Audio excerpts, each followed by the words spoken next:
What is food insecurity? It's hard to define. In different places, it means a different thing. Food insecurity deals with a lack of access to nutrition. And I also believe, access is something that we all need. It's not a privilege to have access to food. So at Second Harvest Heartland, we say food insecurity. And so what that looks like is parents skipping meals so their kids can have more. They're watering down milk, turning ketchup packets into soup, things like that. We use food insecurity because it just focuses on the pressure families feel when they're having trouble making ends meet. I would sort of just define it as an inconsistent ability to access healthy food. And there are all kinds of reasons why people find themselves in that situation. For me, food security means having access to any choice that you want to make regarding food. This is amazing. I know, these tomatoes are incredible.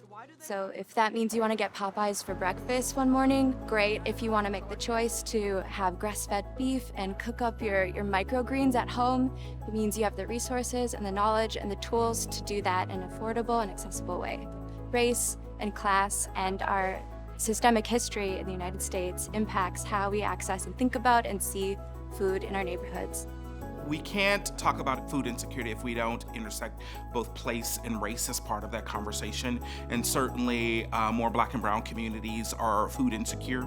In addition, our rural areas are also experiencing disproportionately kind of impact around food access.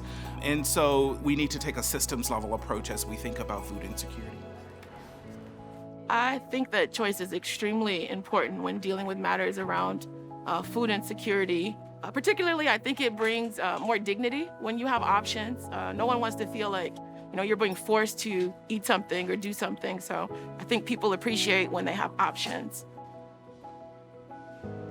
Dignity and choice is at the core of what we do every day, and making sure every one of our neighbors can choose what they're eating for dinner. They have access to healthy fruits and vegetables, culturally specific foods, so people can have that dignity when they're sitting down to dinner with their family. They're eating food that they know and they love.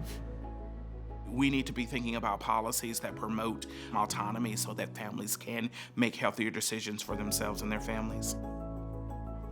Access to nutrition is a basic human right. It's not a privilege. And we know that when people have access to nutrition, they perform better, they are better. Food, that's where we get our vitamin and minerals. So making sure that people have this basic need is literally the right thing to do.